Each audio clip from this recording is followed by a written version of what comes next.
Bonjour et bienvenue à notre émission de l'Arabe approfondie. Lundi, le 16 décembre, les maires de Plessisville, M. Pierre Fortier et Jean-François Labbé, ainsi que les conseils, ont déposé en séance publique un budget de 22 millions de dollars pour l'année 2025.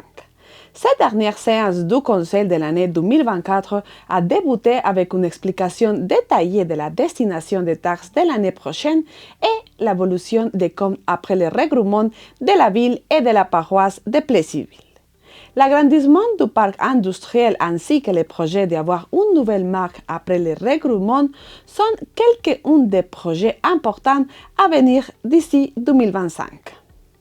Alors, bienvenue tout le monde, bienvenue à la séance ordinaire du 16 décembre. Hein?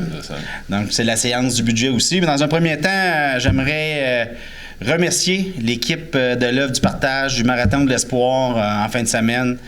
Ça fut un bel événement encore. Une mention spéciale à tous les artistes qui ont passé la journée-là, aux animateurs, à l'équipe, puis la petite fille de Mme La Liberté qui s'occupait des repas aussi. Donc, tout le monde a mis la main à la tâche.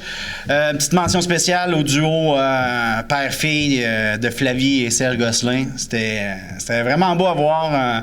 Un beau modèle pour Plessisville pour l'avenir. J'ai remercié grandement pour leur implication cette année. Donc ça va profiter à tout le monde à Plessisville et dans l'érable. J'ai un message de ma fille. C'est le marché de Noël demain à la Polyvalente à Samar. Très important. Les élèves ont travaillé très fort à faire plusieurs choses. On doit aller magasiner, ça a l'air, demain à partir de 5 heures. Le message est fait, Laurelie. J'en profite aussi, vu qu'on est à la veille de Noël, de vous souhaiter un joyeux Noël, une bonne année. Un gros merci aux employés de la ville. Ça a été une année assez rapide, une année qui a passé vite, encore une fois. Donc, merci beaucoup pour le travail. C'est très apprécié. On va passer une autre belle année ensemble. J'en suis convaincu. Donc, puis j'ai une petite mention. Normand, en fin de semaine, je suis allé à Québec, puis sur la route, j'ai écouté Mémoire vivante. Je pensais avoir assez de temps de me rendre à Québec. Puis là, j'ai pas pu l'écouter le reste en revenant. Mais c'est très intéressant. Je vais en profiter. Là, j'étais rendu à 35-40 minutes. Je pense qu'il en restait quand même pas mal. Donc, très intéressant. Donc, on peut s'asseoir? On peut s'asseoir. Je demande la permission. Donc, on va commencer avec l'ouverture de la séance et adoption de l'ordre du jour.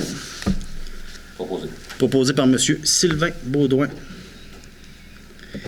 On va passer déjà à la présentation de la directrice générale de M. Le trésorier Carl Mailloux pour la présentation du budget 2025. Juste avant, peut-être, on veut faire ça dynamique. Donc, si vous avez des questions au fur et à mesure de la présentation, juste à lever la main, puis on va essayer de gérer ça. Il faut que ça reste dans le cadre du budget. S'il y a d'autres questions, c'est la séance d'après. On va faire notre séance de réunion. Donc, si vous êtes d'accord, là, on va essayer de faire ça comme ça. Donc, à vous la parole. On commence avec M. Mailloux. Oui. Bonjour tout le monde, je représente Carl Mailloux, trésorier ici à la ville de Plessisville. Donc, je suis ici ce soir pour vous présenter le budget 2025 qui a été travaillé. On vous montre ici à l'écran pour les grandes lignes directrices. Je vais vous expliquer grosso modo là, ce qu'on vous présente ce soir. Donc, on peut changer déjà de temps. Ici, vous avez, comme les années passées, on vous présentait toujours $1 de taxe, en fait, où est-ce que ça se ramasse en termes de budget. Donc, vous pouvez voir les différentes sphères. C'est quand même une partie assez égale dans les différentes sphères. On a de l'administration pour à peu près 14 sous, ça représente 14 % si on veut aussi. On a toute la vie citoyenne, 14 cents par dollar qui s'en va là-dedans. On fait la vie citoyenne pour les diverses activités, etc. L'aréna, le carrefour, la piscine municipale, toutes les choses que les gens peuvent... en fait, c'est de la vie citoyenne. En fait, 16 sous par dollar en termes de travaux publics, tout ce qui est voirie, tout ce qui est génie aussi, donc se retrouve là-dedans. Vous avez un 16 sous, c'est pour l'hygiène du milieu. Ce qu'on parle d'hygiène de milieu, c'est l'eau potable, l'eau usée. Donc, 16 sous qui va là-dedans. 7 sous en urbanisme sur $1, en développement durable et économique. Vous avez un 13 sous en financement, ce qui est les règlements d'emprunt, au fond, les paiements d'intérêt et de capital sur tout ce qu'on finance comme infrastructure. Vous avez un 14 sous qui va pour la quote-part de la MRC d'érable, parce que la MRC d'érable donne beaucoup de services aux municipalités dans la région de l'érable. Donc, on paye 14 sous. Et finalement, 6 sous qui va sur le 1 $ en termes de Sûreté du Québec. On peut passer à la prochaine.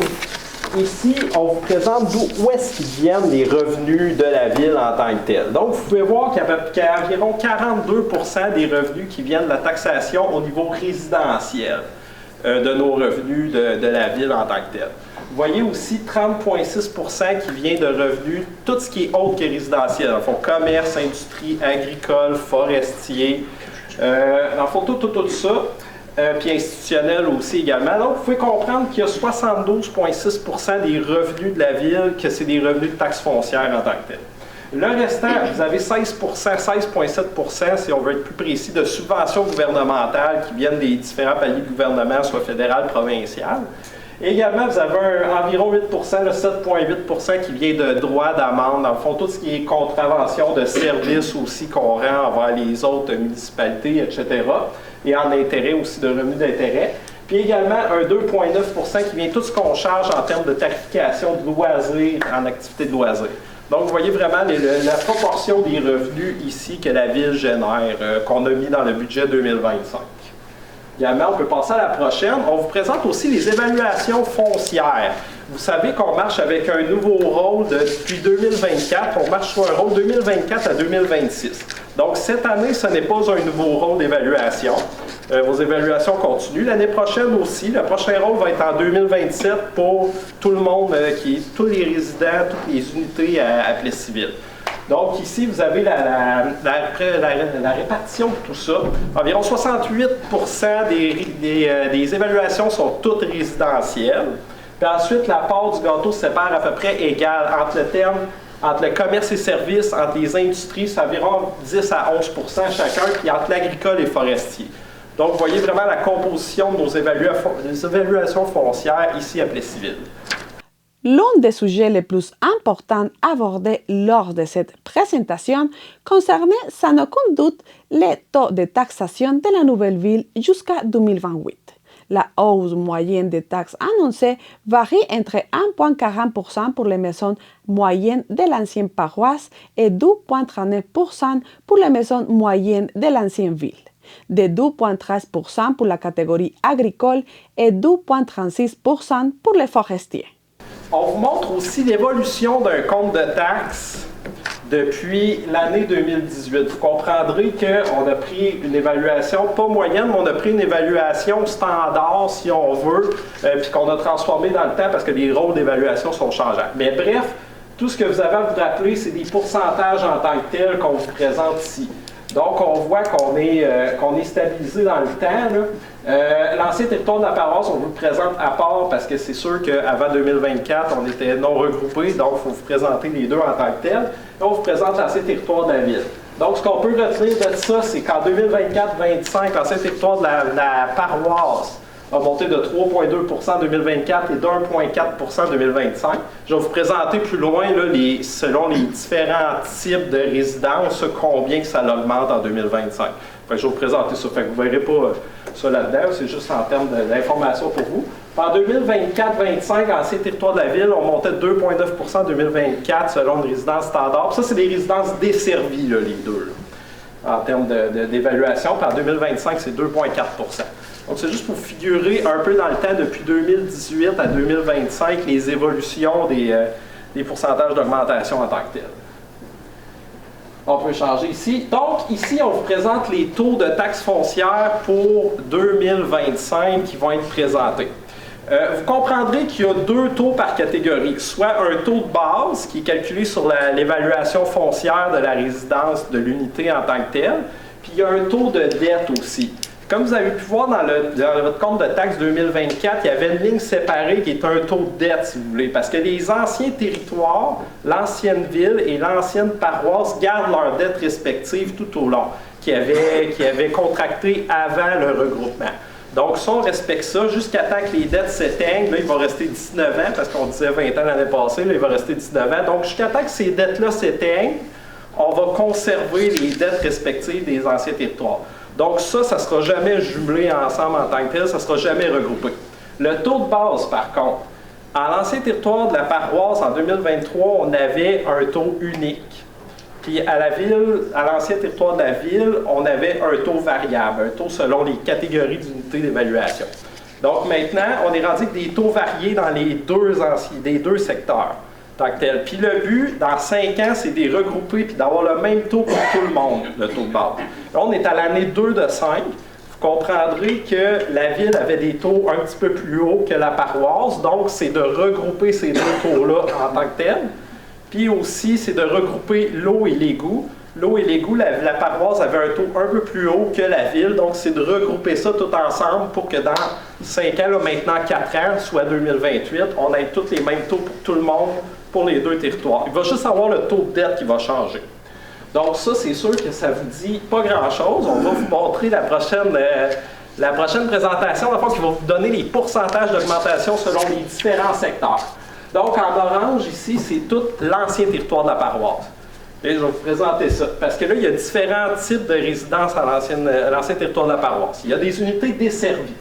Les unités desservies, on a pris la maison moyenne. On a calculé à peu près la moyenne d'évaluation. Donc, elle devrait monter d'1,4 % selon nos calculs en termes d'augmentation de taxes.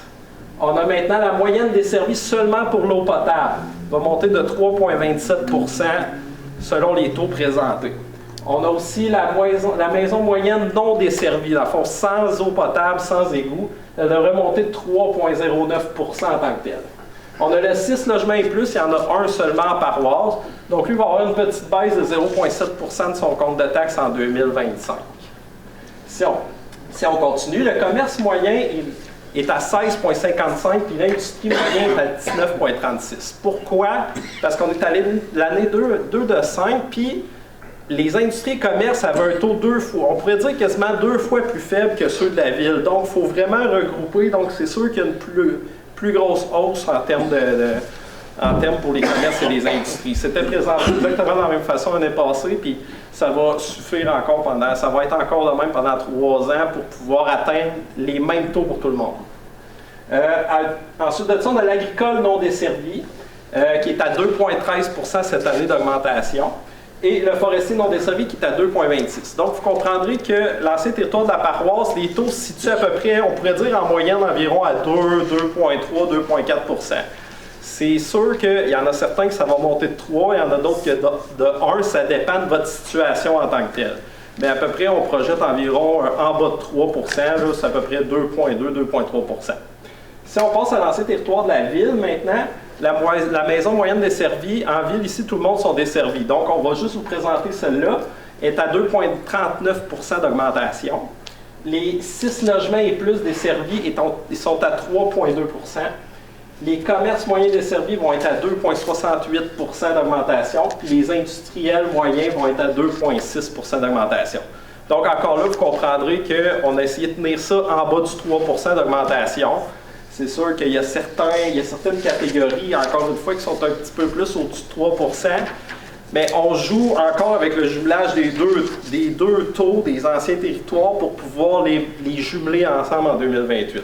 Donc, c'est le meilleur résultat qu'on pouvait tomber. Donc, vous pouvez vous rappeler que c'est à peu près un petit peu en bas de 3 % les augmentations totales. Plessisville maintiendra la totalité de son offre de loisirs en plus de renouveler ses programmes relatifs à l'environnement et au développement durable. Donc, moi, je ne vous parlerai pas vraiment de chiffres, puis je vais y aller rondement. Donc, vous avez vu, on a une moyenne de dose de taxes un petit peu en haut de 2 % pour l'ensemble du territoire en ce qui est pas au résidentiel. Globalement, les projets, ou en tout cas les dossiers sur lesquels on va travailler, on vous les présente par secteur. On commence par l'administration. C'est sûr qu'on est dans un contexte de conseil transitoire qui bâtit, dans le fond, une nouvelle ville, une nouvelle vision, puis qui veut, c'est le mandat que le conseil s'est donné, qui veut léguer, après les prochaines élections, une ville avec des bons plans, avec vraiment une saine gestion. Donc, on est dans beaucoup de démarches. Donc, on va poursuivre les démarches pour l'agrandissement du parc industriel, le deuxième accès à la route 265 à partir du parc industriel. Ça, c'est un dossier qui recoupe beaucoup d'objectifs, notamment le fait que pour sortir du parc, il y a des milliers de travailleurs là quotidiennement. Il y a une sortie du parc industriel, donc pour des raisons de sécurité, de fluidité de la circulation, il y a lieu d'avoir un deuxième accès. Ça, c'est un projet qui est fait en collaboration avec le ministère des Transports.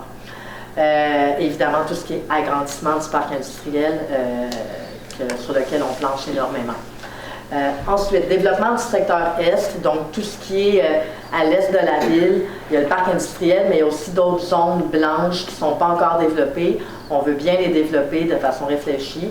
Le MTQ, donc le ministère des Transports, nous a montré ses couleurs à l'effet qu'ils veulent fermer la rue Saint-Calixte Est à la route 116, parce que pour des raisons de sécurité, ils doivent la fermer. Donc nous, ça nous emmène à nous questionner sur comment réaménager ce territoire-là, s'assurer qu'on répond aux divers besoins commerciaux, résidentiels, les voies de dessert, parce que quand on bâtit un quartier, il est là pour toujours après, donc il faut bien penser les choses dès le départ.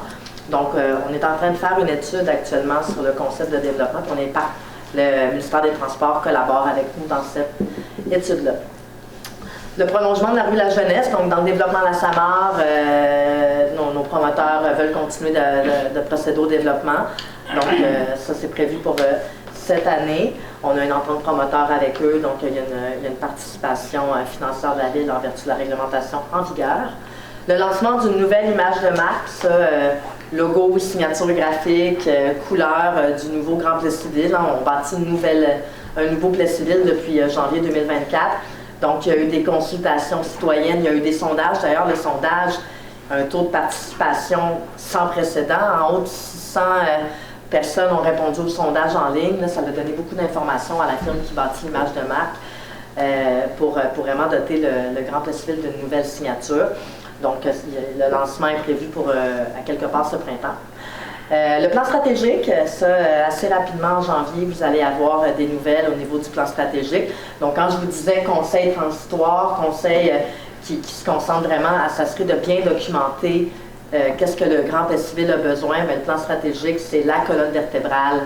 Ça aussi, ça le fait partie. Il y a eu beaucoup de consultations citoyennes, consultations avec les employés, bien évidemment, le conseil, pour doter le Grand Plessis-Ville d'une vision, d'une mission, de valeurs, et tout ça, on roule jusqu'à 2029.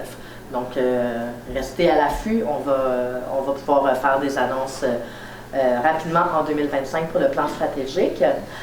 Le plan directeur d'affichage, donc qui dit nouvelle image de marque, dit en même temps qu'il va falloir avoir des panneaux d'entrée de ville, toutes les entrées de parc, nommez-les. Donc, s'assurer de bien planifier l'affichage, mais de ne pas concentrer la dépense dans la même année, parce que ça a des coûts, tout ça. Donc, on va découper ça en quelques années, en quelques phases, mais bien planifier le tout pour que ça soit cohérent sur le territoire. Campagne de sensibilisation aux abords des chantiers. On s'en sauve pas. On a beaucoup d'employés, on veut qu'ils soient en sécurité lorsqu'ils travaillent. Eux, on les sensibilise à appliquer les normes de la CNESST. Même chose pour les usagers de la route qui ont à transiter à côté des chantiers. Donc, il va y avoir une campagne de sensibilisation qui va être menée à l'interne à ce niveau-là. Et plan de formation au niveau de l'administration municipale. Donc, on a des nouvelles, en lien avec le plan stratégique, en fait, on a des missions à livrer, on a des employés à garder motivés. Donc, et on a un directeur aux ressources humaines. Il n'y avait pas ça à Plessis-Ville avant avril 2023. Donc, on est rendu maintenant à s'assurer qu'on forme notre monde puis qu'on garantit une belle relève puis des belles perspectives d'avancement dans notre équipe. On peut changer la diapo, s'il vous plaît, merci. Vie citoyenne, là, c'est sport, loisirs, événements, culture, ça couvre beaucoup de choses, là, le service de la vie citoyenne. On va faire un plan directeur des parcs et des espaces verts. Encore une fois, un document de planification qui est important pour le conseil. C'est quoi un plan directeur des parcs et des espaces verts? Bien, c'est de définir c'est quoi les besoins qu'on a sur le territoire. Est-ce qu'on a besoin d'un terrain de basketball? Est-ce qu'on a besoin d'un espace vert simplement pour la promenade? Donc, c'est quoi les besoins? Est-ce qu'ils sont comblés? Et s'ils ne sont pas comblés, quel serait le meilleur endroit pour qu'ils soient situés? Pour ce faire, on va sonder, il y a une firme qui va être embauché Alexandre pour faire ça. Puis on va s'assurer qu'elle communique avec nos organismes communautaires, avec nous, pour vraiment bien cerner les besoins sur notre territoire. Partie de la Ligue nationale d'improvisation à Plessisville, donc l'automne prochain, on a déjà réservé la Ligue pour être sûr d'avoir des beaux noms d'artistes qui vont venir à Plessisville faire un match à LNI. Il y a encore peut-être des membres du conseil qui vont être sollicités pour participer. Restez à l'affût. Ceux qui le laissent, peut-être qu'ils l'adoptent. Réfection de la piscine municipale, oui, malheureusement, on a certains soucis de fissures dans la piscine municipale. On veut la garder, cette piscine-là, il faut l'entretenir. On a des vagues de chaleur, il faut que les gens puissent se rafraîchir. Donc, il va y avoir des travaux à ce niveau-là. Ajout de zone d'ombre au parc sportif, donc derrière la polyvalente. On a maintenant un camp de jour qui accueille plus de 400 enfants. Puis les zones d'ombre sont assez limitées. Malheureusement, il y a eu de la grille du frein là, qui nous a contraints à abattre plusieurs arbres sur le territoire. Donc, il y a beaucoup de plantations d'arbres qui est prévue.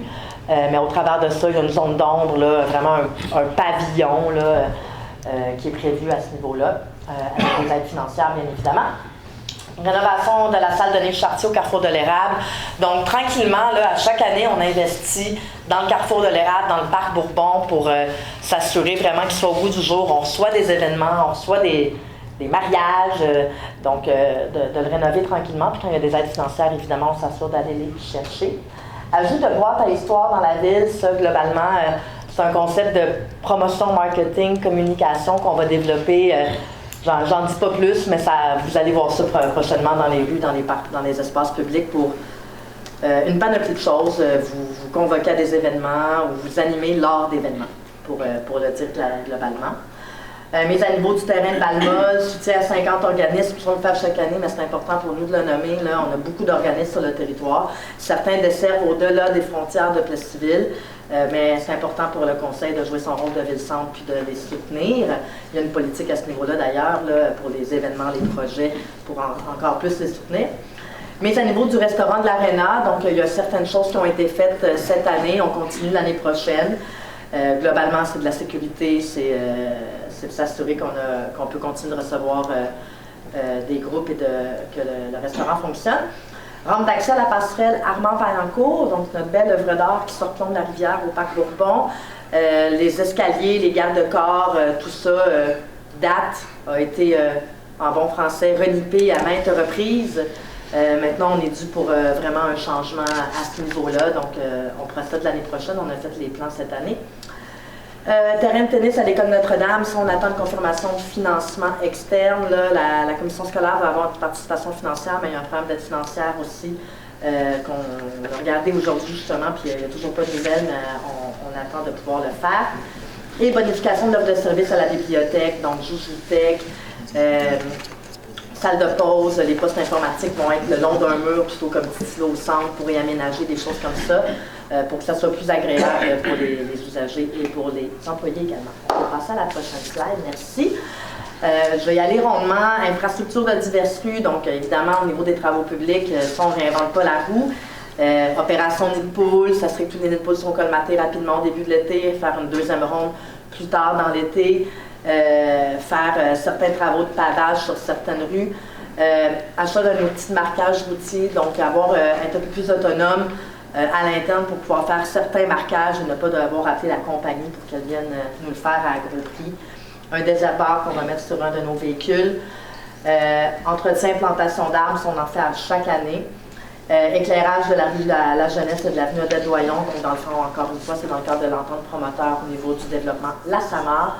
Remplacement de certains véhicules aux travaux publics. Ça, dans le fond, on a un gros plan de renouvellement de la flotte de véhicules, s'assurer qu'à chaque année, on en remplace, puis qu'on n'a pas une année qu'il faut en remplacer 5 en même temps, parce que vous vous doutez que c'est un véhicule, ça coûte cher. Donc cette année, on en a quand même 3 à remplacer. Ça rentre dans notre plan de renouvellement. Et poursuite des travaux d'aménagement à la halte Kelly, ceux qui sont passés récemment, il y a des beaux aménagements qui ont été faits. On va les compléter au printemps. Notamment, c'est de la plantation des plates-bandes et la bande riveraine, le bord du lac qu'on va réaménager. Et également un lampadaire qui fonctionne avec de l'énergie solaire, donc pas besoin de branchement. et les citoyens qui vivent autour ont été sollicités pour s'assurer qu'on ne fera pas d'éclairage dans leur cours et que tout le monde va être satisfait. L'hygiène du milieu, c'est l'eau potable, l'eau usée. Hein, on n'y pense pas, mais on traite de l'eau, on pompe de l'eau et on gère les eaux usées. Ça fait partie, c'est un item important dans un budget municipal. Donc, et on a beaucoup de responsabilités que le ministère de l'Environnement nous découle. On doit être aux normes. Les normes évoluent tout le temps. Et nous, on a des grands projets de développement sain, mais développement quand même, qui exigent qu'on table rapidement sur nos capacités à ce développement-là. Et ça, il y a toujours la plupart du temps, il y a des aides financières du gouvernement qui viennent avec.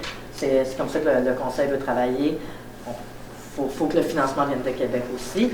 Donc, rapidement, on a l'usine de filtration d'eau potable, la prise d'eau brute, qui ont besoin d'être mises aux normes. Idem pour la capacité à l'usine d'épuration. L'usine d'épuration, ça c'est pour permettre d'accueillir des nouveaux quartiers, des nouvelles industries sur notre territoire. Protection de la prise d'eau brute. Campagne de sensibilisation à l'eau potable, ça on avait commencé à tranquillement le faire parce que c'est un item important au niveau des taxes, donc nous on la gère comme il faut. On veut s'assurer que ça soit fait en équipe avec la population. Et finalement, les conduites aux étangs d'épuration, je passe les détails, mais mine de rien, c'est quelques centaines de milliers de dollars qu'on doit investir là-dedans. J'ai bientôt fini, je continue. Urbanisme, développement durable, économie, donc consigne action, là, ceux qui suivent un petit peu l'actualité, tranquillement, ça se développe. Donc, il y a un site qui devrait se développer à Plessisville. On est en communication active avec eux. Dans le fond, ils ont défini Plessisville comme étant un lieu qui doit en recevoir un en termes géographiques puis de rayons à assumer. Donc, il va y avoir quelqu'un qui va travailler là pour Consigne Action. Vous allez pouvoir apporter vos bouteilles, etc. Et l'argent va vous être remis sur place pour s'assurer, dans le fond, qu'il y a une belle économie circulaire avec nos bouteilles, nos canettes. Refonte du plan d'urbanisme, encore un document que le Conseil met en branle, donc, et qui va faire l'objet de consultation. Donc, le plan d'urbanisme, c'est la vision future du développement du territoire et c'est ce qui fait que par la suite, on rédige des règlements d'urbanisme cohérents avec ce que la population se dote comme vision. Donc, on commence à procéder avec ça au début de l'année pour le Grand Plessisville, parce que la paroisse avait son plan, la ville avait son plan. Jusqu'à temps que ça soit fait, on travaille avec les deux anciens documents pour chacun des deux territoires, mais il faut accoucher de notre premier gros bébé ensemble maintenant qu'on est mariés. Plan directeur de signalisation, encore un plan. Parce que s'assurer que la signalisation sur l'entièreté du territoire soit correcte. Et il arrive assez régulièrement qu'on reçoit des demandes, il manque un stop à tel endroit, ça c'est pas sécurisé. Maintenant, là, les normes ont tellement évolué que de faire de la signalisation, il faut que les ingénieurs qui font des plans de signalisation doivent être sollicités pour ça. Moi, j'ai pas d'ingénieur à l'interne. Et quand on a des demandes comme ça ponctuelles, on demande à une firme, faites-nous un plan de signalisation pour l'ensemble du territoire pour avoir une vision où est-ce qu'il en manque, où est-ce que c'est correct, pour être capable de mieux voir ça dans une façon globale. Mise en place de logiciels de permis en ligne, donc vous allez pouvoir demander vos permis de construction, de rénovation, du confort de votre maison. Si vous avez besoin des services de l'équipe, ils vont toujours être disponibles pour vous. Et finalement, tout ce qui est programme d'aide financière, on en avait quand même plus qu'une dizaine des deux territoires mis ensemble. Le Conseil avait pris la décision lors du regroupement de toutes les faire continuer. Là, maintenant, le mandat qu'on a reçu, c'est de les réviser, voir lesquels sont encore pertinents, lesquels qu'on peut annuler et lesquels qu'on devrait peut-être mettre en place, dans le fond, pour réellement répondre aux besoins. Donc ça va être fait en 2025. Pour finir, dans le fond, il y a toujours un budget dédié à santé, bien-être et un budget, évidemment, au niveau de la MRC, au niveau de nos codes-parts. Donc, qu'est-ce qu'on rentrerait dans santé, bien-être? Un programme d'aide financière au niveau des produits d'hygiène. On soutient financièrement une portion du déficit au niveau de l'ORH, Office, je cherchais le mot, Office régional d'habitation, je voulais dire organisme, mais c'est Office, excusez-moi. Et finalement, la MRC de l'érable qui assume une bonne partie de prestations de services, notamment au niveau du service d'ingénierie, l'évaluation municipale, gestion des actifs, on est avec eux également, le service de sécurité incendie, là, c'est extrêmement important. Donc, vous le voyez à l'écran, la MRC et nous, dans le fond, on est quasiment la même équipe. On travaille ensemble pour délivrer une prestation de service sur le territoire. Donc, ça se reflète dans notre budget. Là-bas, je me tais, on ramène notre trésorier en avant. Après ça, on a un petit budget aussi côté financement dette parce que vous savez qu'il faut payer, dans le fond, les infrastructures qu'on a faites. On a fait des règlements d'emprunt, des emprunts pour ça. Donc, on paye pour le capital et intérêt à chaque année. Donc, cette année, au budget, on a 2,9 millions. Ça inclut capital et intérêt de tout ça. On vous présente aussi les dettes nettes des anciens territoires de chacun. Vous voyez, l'ancien territoire de la paroisse a 4 millions de dettes nettes. Dans le fond, dette nette, ce qu'on veut dire par là, c'est emprunt moins les subventions gouvernementales qui couvrent une partie des emprunts. Donc, la dette nette de l'ancien territoire de la paroisse, c'est de 4 millions. Vous avez remarqué une diminution par rapport à ça. C'est sûr que ça diminue d'année en année, mais il y a aussi cette année, les anciens surplus de la paroisse, des surplus cumulés, ont été affectés pour le remboursement de la dette à long terme de l'ancien territoire de la paroisse. Il y a eu un 900 000 dans le fond d'envoyer dessus pour le réduire. Côté ancien territoire de la ville, on a 21,1 millions de dettes nettes de ce côté-là. Donc, sur votre compte de taxes, vous voyez là, la ligne qui est dette là, en tant que telle sur votre compte de taxes. Donc, c'est pour payer ces dettes-là. Puis maintenant aussi, on a la nouvelle ville. Donc, à partir de 2024, les nouveaux projets 2024 se ramassent dans les dettes de la nouvelle ville. Ça, c'est pas taxé dans la dette, c'est taxé dans le taux foncier normal. Donc, on a 1,4 million de dettes nettes là, à ce niveau-là pour la nouvelle ville de projets qui ont été empruntés en 2024, qui ont été réalisés en 2024. Puis, pour terminer, on a la Sûreté du Québec. On a 1,2 million de factures de la Sûreté du Québec. Donc, on a ça aussi à notre budget à payer en tant que tel.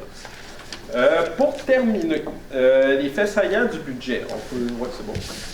Les faits saillants du budget. On se présente un budget de 22 millions total, ce qui représente, en termes d'augmentation de taxes, inférieur à environ 3% en grande majorité des gens. Ceux qui vont peut-être en avoir qui vont toucher le 3%, comme on vous avait montré tantôt.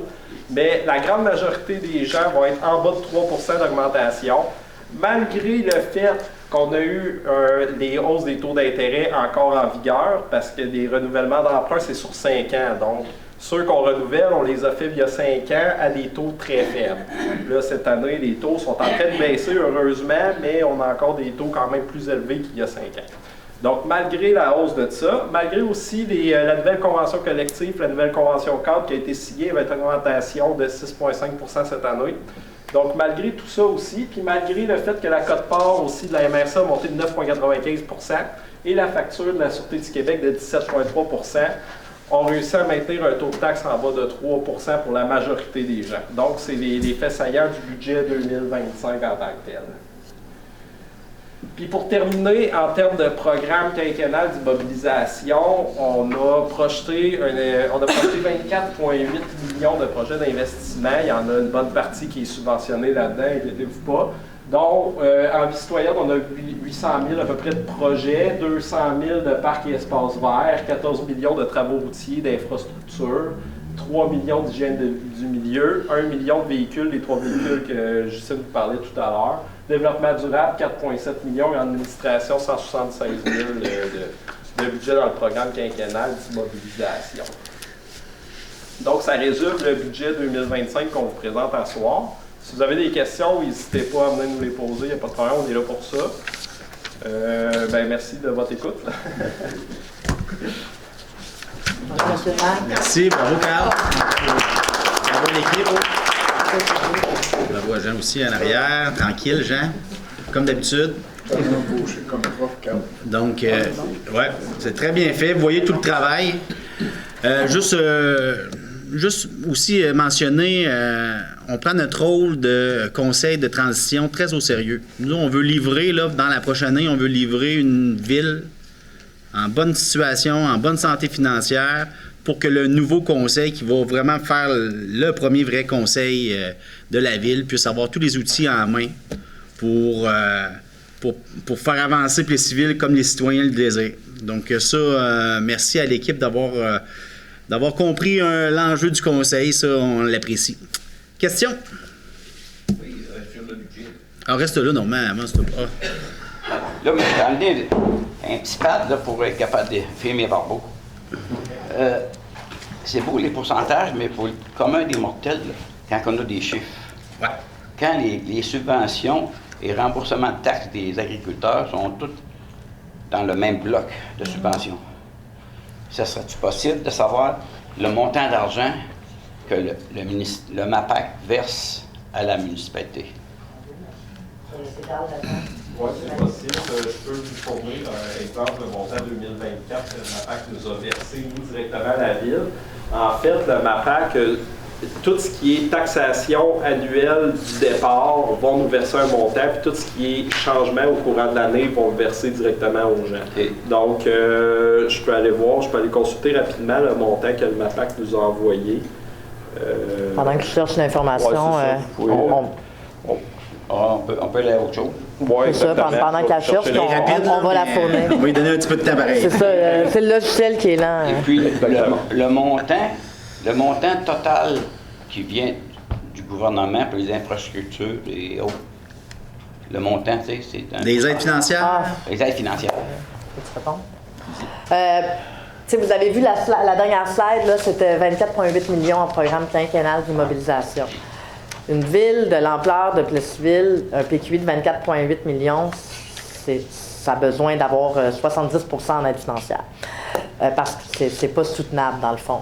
C'est une longue réponse pour répondre à la question, M. Bourque, là, mais il y a des aides financières qu'on est en attente de recevoir les réponses. Puis tant qu'on ne sait pas, on ne peut pas savoir, ils vont-ils nous financer à 70, à 85, l'enveloppe, elle va-tu être réduite, tout ça. Mais globalement, quand on parle d'infrastructures de rue, les bâtiments comme l'usine de filtration, l'usine d'épuration, tout ça, on recherche au minimum d'avoir des aides financières de 75 puis l'autre partie, 25 ça reste des règlements d'emprunt qui sont assumables par la population. Maintenant, les règlements d'emprunt, on peut les étirer à 25, 30, 35, même 40 ans. Donc, dépendamment du projet, il y a des projets que maintenant, on risque d'étirer à 40 ans. Par exemple, une usine de filtration d'eau potable. Fait que c'est difficile de vous répondre. On pourrait dire la réponse dans le tableau des PQI actuellement, à l'heure actuelle, mais ça se pourrait que dans un mois, ça soit autre chose, dépendamment des aides financières qui rentrent. C'est ça. Fait que on peut vous donner un montant, mais je suis comme inconfortable avec l'évolution de tout ça, parce que malheureusement, le gouvernement ne donne pas ses réponses nécessairement au bon moment, nous permettant de... Fait qu'on on a mis beaucoup de projets, puis on va voir lequel qui rentre. Non, mais l'argent, si elle ne rentre pas cette année, elle va rentrer l'année prochaine, mais d'année en année... Espérons-le. D'année en année, comme mettons en 2024, quel montant qui a rentré de subventions aléatoires d'un peu partout? Il faudrait qu'on le calcule, M. Bourque. Parce que là, c'est un pourcentage. On l'a dans nos affaires. C'est un pourcentage. Puis le commun des mortels, lui, qui est le pourcentage, c'est le montant. Je comprends ce que vous dites. Ouais, le montant. On prend ce que vous dites. Ça serait bien de le savoir. Parfait. On a l'information, c'est juste de faire l'addition dans le chiffrier Excel. Okay. Pour répondre à votre question, Monsieur, merci, on vous écoute. C'est notre ancien trésorier. On fait une distinction entre les subventions qui concernent les opérations, les subventions qui concernent les projets en tant que tels. Donc, des fois, on a des subventions pour construire des rues, des routes. À part ça, on a des subventions à chaque année pour les opérations comme la péréquation, ces choses-là. On a, en termes de subventions, je pense, cette année, pour les opérations, autour de 3 millions annuellement.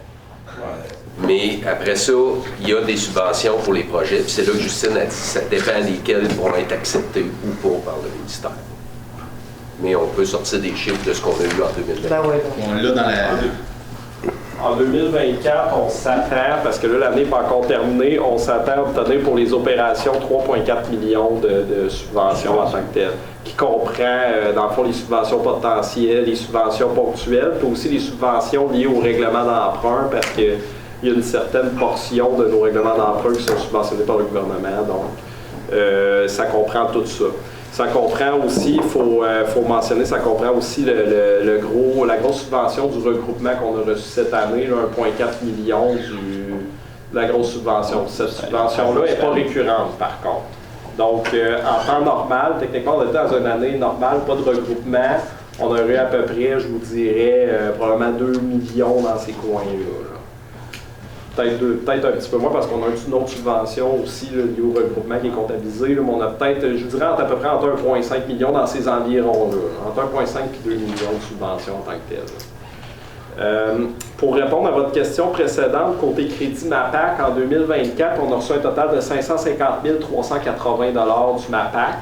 2025, j'ai pas encore la donnée parce que les fichiers viennent de nous être envoyés. Je n'ai pas encore intégré les données, mais ça devrait quand même ressembler. Fait qu'en fait, en 2024, 550 380 votre chiffre du MAPAC.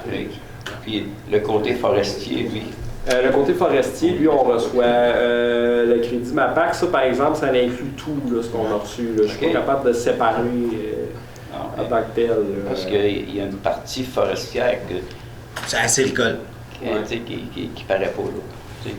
Parce que celui qui a un boisier, qui fait des travaux, ça comprend pour les taxes payées. Non, il n'y a pas de crédit. Pas de crédit. Pas de crédit MAPAC forestier pour des travaux d'aménagement. Ah. Non. Sûr? Sûr. Donc, c'est pour dire au commun des mortels, là, que l'argent, là, même, on dit, l'argent qui sort de nos poches, qu'on paye des taxes, mais quand on regarde ce qui vient de l'extérieur, s'il faudrait tout payer ça. C'est pour ça que les pourcentages, le monde, ils en font peut-être un drame à un moment donné, mais quand on regarde ce qui vient de l'extérieur, qu'on paye avec nos impôts, c'est sûr, c'est de l'argent qui revient avec nos impôts, mais elle revient pareil. Ça prend du monde qui travaille pour ramener du pain, du beurre sur le pain. Et on dirait que la population, des fois, tout y est dû. C'est un peu ce raisonnement-là que je fais, moi. Pas si c'est correct, là. Okay. Merci pour cette étape-là. On va avoir une autre période de questions. Des questions sur le budget? M. Rousselin?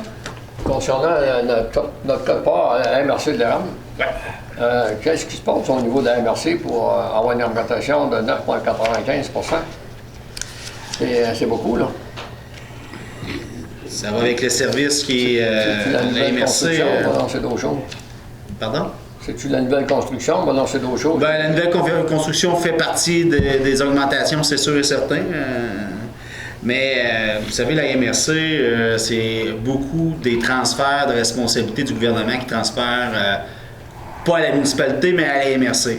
Donc la MRC est tributaire de ce que le gouvernement impose à nous, les municipalités, par la MRC. Donc,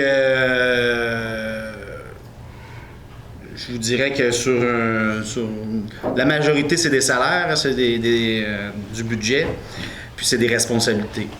Puis ça augmente. Il y a eu 9,75. 9,95. Mais la sécurité incendie, avec le nouveau schéma, il y a une augmentation. Un peu.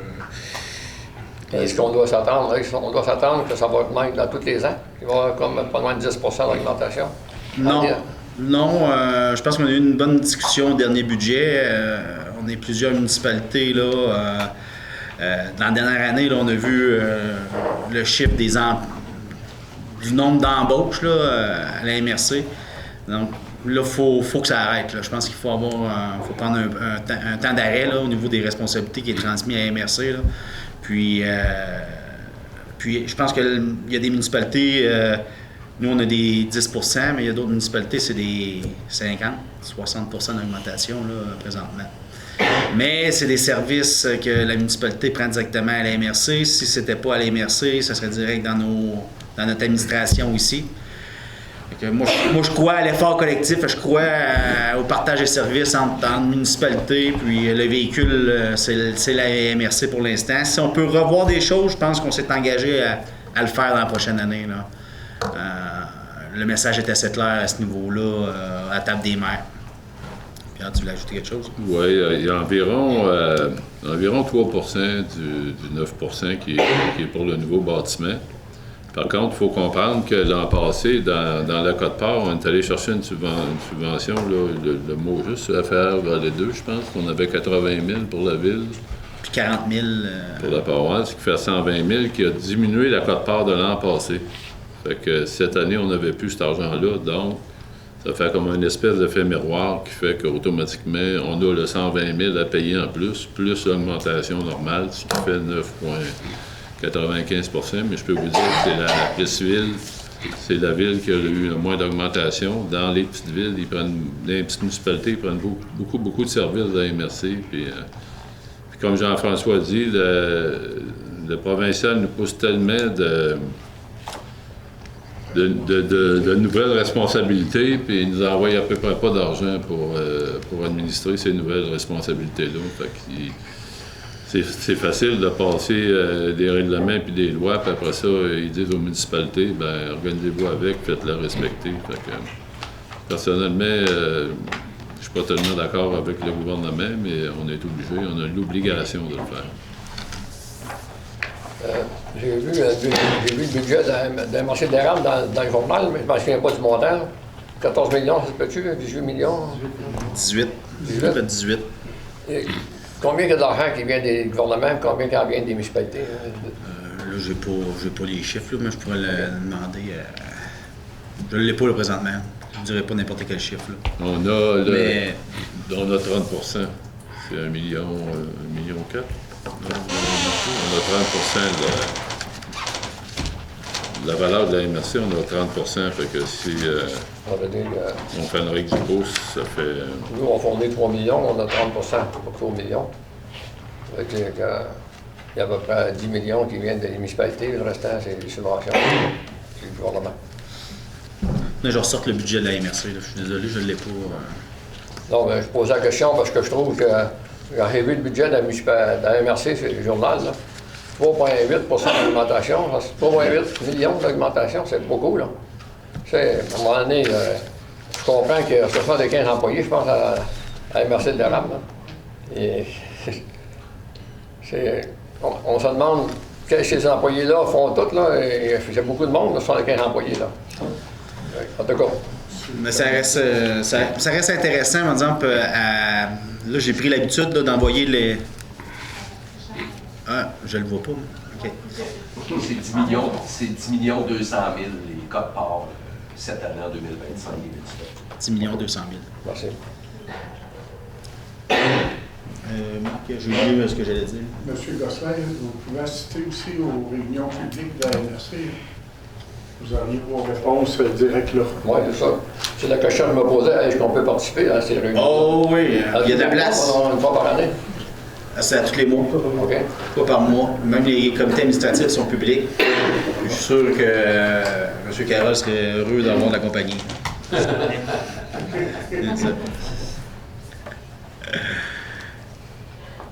D'autres questions sur le budget? Peut-être. Vous avez parlé tantôt d'aménagement de parc à Kelly, là, la lumière, puis il va y avoir des balançoires, je pense. Là. Mais le barrage en tant que tel, il y en est quoi de ça? Le barrage. Ben, ça, on peut en parler à la période de questions tantôt. C'est pas dans le budget, mais on pourrait en parler longtemps. Mais on va se garder ça pour plus tard si ça fait partie de vos listes de questions encore, si ça ne dérange pas. OK, c'est beau. C'est correct, Mme Lagaffière? Donc, on va procéder à l'adoption des prévisions budgétaires 2025 proposées par M. Brassard. Tout le monde est d'accord? Oui. Adoption du programme quinquennal. Proposeur. Mme Valérie Desrochers propose. Quelqu'un demande le vote? Le vote. Publication du budget. Oui, il faut décréter que le revenu du budget va être dans l'avenir de l'érable. Là, M. Morin, il lève la main depuis tantôt. Marc Morin. Marc Morin? Oui. Donc, période de questions, je pense qu'on a procédé. Quelqu'un demandait le vote pour la publication? Tout le monde d'accord? Oui. Parfait. Donc, on va procéder à la fermeture. 20h48? 20h. 48. Merci, M. Maillot. Merci beaucoup tout le monde. Merci beaucoup. Très apprécié. Merci, beau travail. Merci, Jean. Merci, Jean.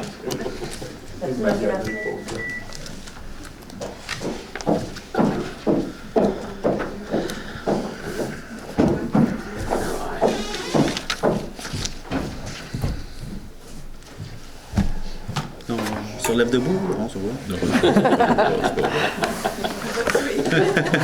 Ah ouais? Ah ouais? Si vous voulez, facilement. Pour une fois. Ouverture de la séance et adoption de l'ordre du jour. Donc, proposé par M. Baudouin. Quelqu'un demande le vote? Ça va. Donc, liste des activités du mois. Oui, donc activité à venir pour le 16 décembre 2024 au 20 janvier 2025. Il y aura du patinage et du hockey libre gratuit pendant les fêtes. Vous pouvez consulter le site de la ville là, pour avoir le calendrier complet. Il y a plusieurs dates, là, le 17, 18, 23, 27, 28, 29, 30 décembre ainsi que le 3 janvier à l'amphithéâtre Léopold Boutin. Il y aura aussi bientôt, prochainement, on espère, l'ouverture des patinoires municipales. Il y en a à l'École Sainte-Famille, Jean-Rivard, Saint-Édouard, Notre-Dame, Carrefour de l'Érable, Parc Bourassa et Domaine Somerset. Il y aura la distribution des paniers de Noël par l'œuvre du partage et Orapé le 17 et 18 décembre partout sur le territoire. Fermeture des bureaux municipaux du 23 décembre au 3 janvier inclusivement. Le spectacle de Vox Alix et de l'Union musicale. Les billets sont en vente sur lepointdevente.com. C'est le 21 décembre à 19h à l'église Saint-Calix. L'horaire des fêtes de la bibliothèque Linette Gidra-Laperle. Le 23 décembre, c'est ouvert de 10h à 16h. Du 24 au 26 décembre, c'est fermé. Du 27 au 30 décembre, c'est ouvert de 10h à 16h. Le 31 décembre au 2 janvier, c'est fermé. Et du 3 au 5 janvier, c'est ouvert de 10h à 16h. Le Metal Place reçoit l'ATUC le 27 décembre à 20h30 à l'amphithéâtre Léopold Boutin. Il y aura aussi une disco patin le 29 décembre à 13h à l'amphithéâtre Léopold Boutin. La collecte des sapins de Noël pour le secteur urbain se fera le 11 janvier et le secteur rural dans la semaine du 6 au 10 janvier. Le Metal Place reçoit la TUC le 4 janvier à 20h à l'amphithéâtre Léopold Boutin. Le V-Boutin reçoit Saint-Romuald le 5 janvier à 19h10 à l'amphithéâtre Léopold Boutin. Le V-Boutin reçoit Lévis le 10 janvier à 20h40 à l'amphithéâtre Léopold Boutin. Il y aura une soirée d'ensemble de la FADOC le 11 et le 18 janvier à 20h au centre communautaire. Le Metal Place reçoit Bellechasse le 17 janvier à 20h30 à l'amphithéâtre Léopold Boutin. Il y aura aussi l'activité Plaisir d'hiver le 18 janvier au ski de fond La Loutre. Et le club de ski de fond offre une belle nouveauté cette année. C'est maintenant gratuit pour les entrées et les locations d'équipement pour les 17 ans et moins maintenant. Fait que profitez-en avec vos familles. Le gala musical amateur de la FADOC le 19 janvier à midi au centre communautaire. Et le V-Boutin reçoit Disraeli le 19 janvier à 19h10 à l'amphithéâtre Léopold Boutin. Merci beaucoup, Mme Bédard. M. Morin, vous vouliez rajouter quelque chose? Non, ça va, j'ai trouvé qu'elle avait fait très bien ça. Elle pourrait continuer. Ah oui, Mme Tachereau, Anne-Sophie Tachereau finit 9e au championnat mondial d'haltérophilie et elle était blessée. Fait que c'est une fierté pour Plessisville. Anne-Sophie qui termine ses études bientôt, je pense. Fait que des félicitations à Anne-Sophie. Félicitations. Approbation des procès-verbaux. Oui, donc il s'agit d'approuver les procès-verbaux de la séance ordinaire du 4 novembre et de la séance extraordinaire du 18 novembre 2024. Monsieur Marc Morin. Quelqu'un demande le vote? Ratification des comptes. Oui, il s'agit de ratifier la liste des comptes en date du 28 novembre 2024 au montant de 5 696 327,87. Monsieur Nadeau propose. Quelqu'un demande le vote? Rapport de la directrice générale. Oui, bien, comme chaque mois, je vous dépose mon rapport au niveau de la direction générale. Comme d'habitude, pas de dépassement budgétaire. Une formation dont j'ai suivi. Sinon, on est vraiment dans la gestion contractuelle. Hein, tout ce qui dépasse 5 000 doit passer au niveau de mes autorisations. Donc, on est beaucoup dans les projets de planification, de plans et de vie, ces choses-là, en vue du budget qu'on vient de vous présenter pour l'année prochaine. Globalement, c'est ce que j'aurais nommé, M. le maire. Proposé par M. Dubois. Quelqu'un demande le vote? Dépôt de documents. Oui, donc 2 dépôts de documents, le rapport annuel sur l'application du règlement sur la gestion contractuelle, ainsi qu'un rapport qui précise qu'aucun don, marque d'hospitalité ou tout autre avantage excédant 200 $ n'a été reçu par aucun membre du Conseil. Proposé par M. Gendron. Quelqu'un demande le vote? Donc, annulation des créances douteuses et chèques périmés. Oui, donc il y a une liste des créances douteuses et une liste des chèques émis et périmés qui a été vérifiée par Carl Mailloux, trésorier, en date du 2 décembre 2024. Donc, il s'agirait d'annuler ces factures pour un montant complet de 3 570 et 91. 3 millions. 3 000. 3 000. Proposeur, Mme Desrochers propose. Quelqu'un demande le vote? Appropriation de fonds, Fonds Nouvelle-Ville. On a manqué remboursement. Oh, remboursement différence caisse et petite caisse. Oui, donc dans l'année, il y a une différence entre la caisse et la petite caisse au montant de 25 $. Donc, ça serait d'autoriser le remboursement entre les deux caisses. Proposé par M. Morin. Quelqu'un demande le vote? Bon. Appropriation de fonds, Fonds Nouvelle-Ville. Oui, donc on approprierait 225 000 $ qui vient de l'excédent non affecté de la Nouvelle-Ville pour le paiement du contrat sur l'étude d'opportunité, de conception et d'impact financier qui est relié à la fermeture d'intersection de la rue Saint-Calix et de la route 116. Proposé par Mme Joanie Bédard. Quelqu'un demande le vote?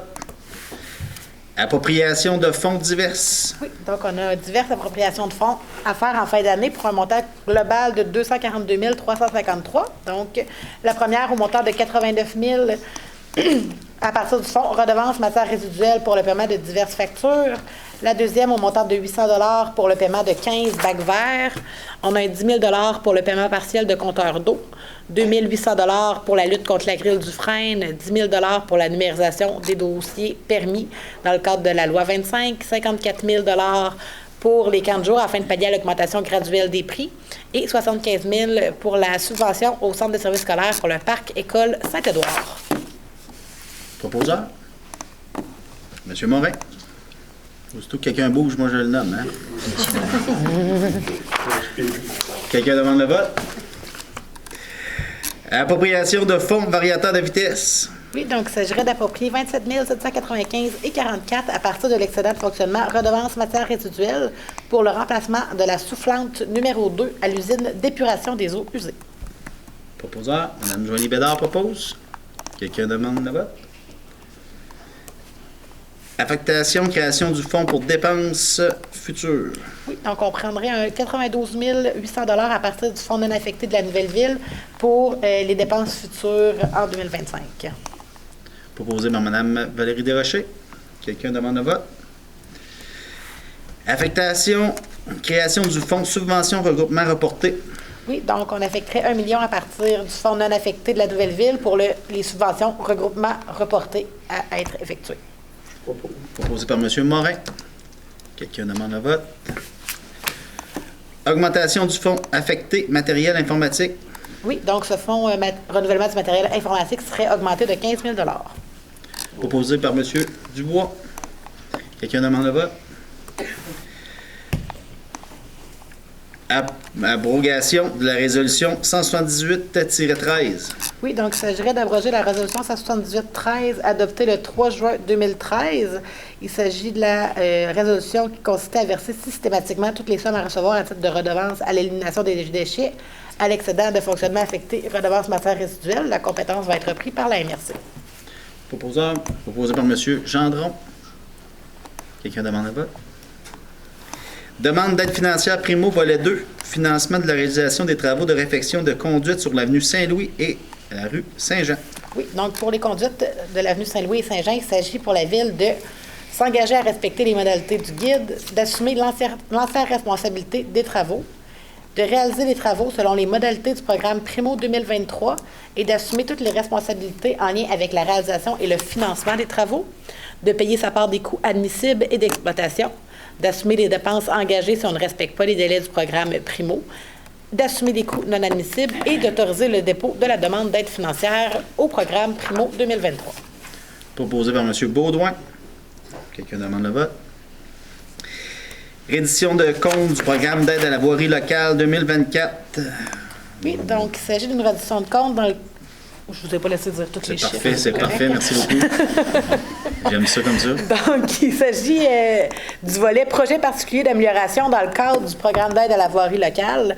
Donc, c'est une subvention de 50 000 qui nous a été autorisée, qui est versée sur 3 ans et qui vise présentement deux programmes, soit le rechargement granulaire de la route Brochu et l'installation de radars pédagogiques pour améliorer la sécurité routière.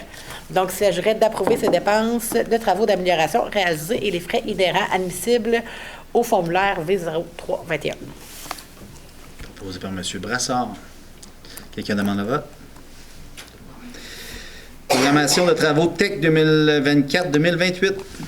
Oui, donc dans le cadre du programme de transfert pour les infrastructures d'eau et de collectives du Québec 2024-2028, la Ville doit s'engager à respecter les modalités du guide qui s'appliquent à elle, être la seule responsable des investissements réalisés au moyen de l'aide financière obtenue dans le cadre du programme TEC 2024-2028. On doit approuver le contenu et autoriser un envoi au ministère des Affaires municipales et de l'Habitation de la programmation des travaux et de tous les autres documents exigés. On doit également déposer annuellement une mise à jour de la programmation des travaux entre le 1er octobre et le 15 février. On doit s'engager à réaliser les investissements autonomes qui sont imposés pour l'ensemble des 5 années du programme et informer le ministère de toute modification. Pour l'instant, ça viserait le remplacement de la conduite d'air et la mise à niveau de l'usine. Proposé par M. Nadeau. Il a bougé. Quelqu'un demande le vote?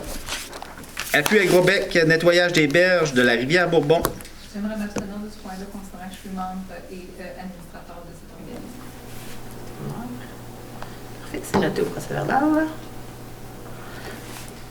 Donc, il s'agirait pour ce point d'accepter l'offre de partenariat du groupe de concertation des bassins versants de la zone Bécancour pour collaborer avec l'organisme à la mise sur pied d'une activité de nettoyage des berges de la rivière Bourbon pour souligner le Jour de la Terre 2025. Proposé par M. Marc Morin. Quelqu'un demande le vote? Octroi de contrat diagnostic organisationnel. Oui, donc il s'agirait de retenir la soumission de Raymond Chabot-Granterton pour le diagnostic organisationnel au coût de 35 000 $ et d'autoriser la directrice générale à signer le contrat à intervenir. Je propose. Proposé par Mme Valérie Desrochers. Quelqu'un demande le vote? Chemin de détour, réfection du pont, rue Savoie. Donc, il s'agit d'un projet du ministère des Transports de remplacer le pont situé sur la rue Savoie entre l'avenue Saint-Nazaire et Fournier. La durée estimée des travaux est entre 12 et 14 semaines et le ministère propose 2 chemins de détour.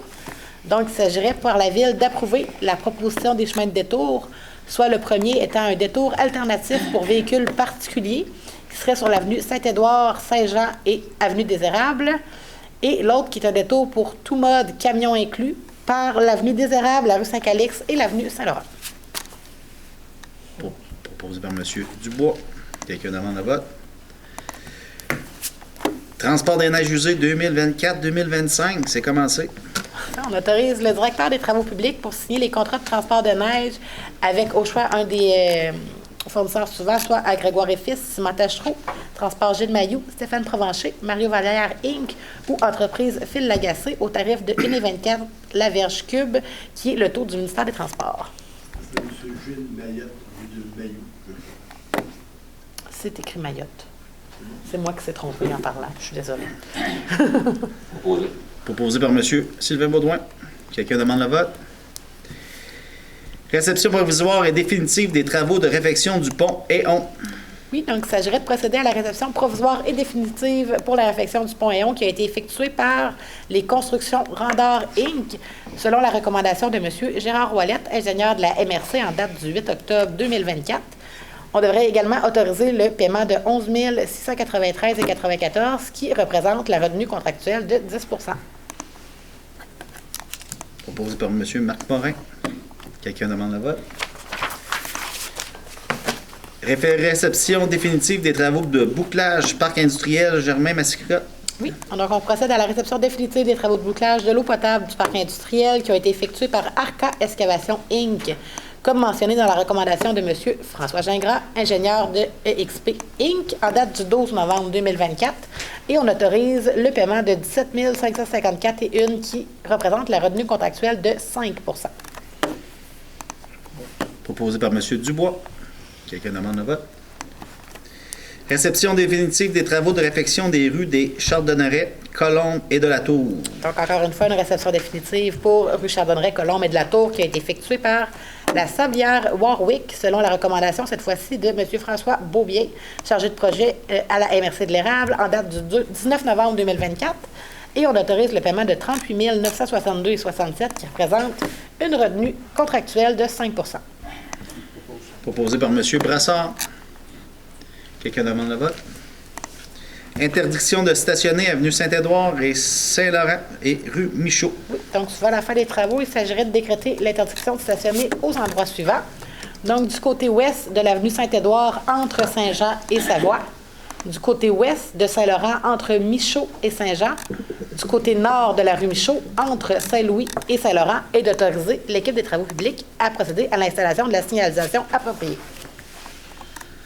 Proposé par Mme Valérie Desrochers. J'ai une question par rapport à ce point-là. Sur la rue Saint-Édouard, côté Est, il y aurait une permission de stationnement. Oui. Il y a une piste cyclable qui passe sur le côté-là. Comment va se faire la cohabitation entre les véhicules stationnés et la piste Ça cyclable? vérifier s'il n'y avait pas déjà une interdiction de stationnement de ce côté-là, là, effectivement. Est-ce qu'on reporte le point ou On peut reporter le point. Merci. Parfait. C'est quoi on a une nouvelle régie? On reporte le point? On vote là-dessus? Bien, en fait, l'interdiction du côté ouest, est-ce qu'elle est possible quand même? Oui, il y a une voie cyclable du côté ouest et est. Peut-être qu'on peut, cette interdiction-là, les 3 points, il doit y avoir l'interdiction, là, parce que les plans le prévoyaient, mais on peut remettre un point pour l'interdiction côté est à la prochaine séance. Ultérieurement. Scinder le point. Scinder le point, là, ajouter une nouvelle D'accord. vérification de l'administration pour l'interdiction est. On va formuler. Saint-Édouard? Oui, c'est sur Saint-Édouard, effectivement. Il semble y avoir la voie cyclable. Ce point-là va être adopté, puis le côté est va être reporté en janvier. Bien, merci. C'est qui avait proposé, Mme Desrochers? On regarde ça. Est-ce que ça ferait un proposeur pour reporter? Non. On va le mettre on va faire la vérification. Parfait. Quelqu'un demande le vote? Parfait. Autorisation de signature entente de déneigement avec Princeville. Oui, donc il s'agirait d'autoriser le directeur des travaux publics à signer l'entente pour déneiger le 6e rang Est à intervenir avec la ville de Princeville. Proposé par Mme Joanie Bédard. Quelqu'un demande le vote? Autorisation de signature entente de réciprocité de déneigement avec Sainte-Sophie d'Halifax. Donc, il s'agirait d'autoriser le directeur des travaux publics à signer une entente de réciprocité pour l'entretien hivernal de certains chemins publics à intervenir avec la municipalité de Sainte-Sophie. Proposé par M. Brassard. Quelqu'un demande le vote? Autorisation de signature entente donnée géo-référencée du réseau gazier Énergie. Donc, autoriser le coordonnateur permis et certificat à signer l'entente avec Énergir pour obtenir de l'information géoréférencée du réseau de distribution, d'alimentation et de transmission de gaz naturel d'Énergir.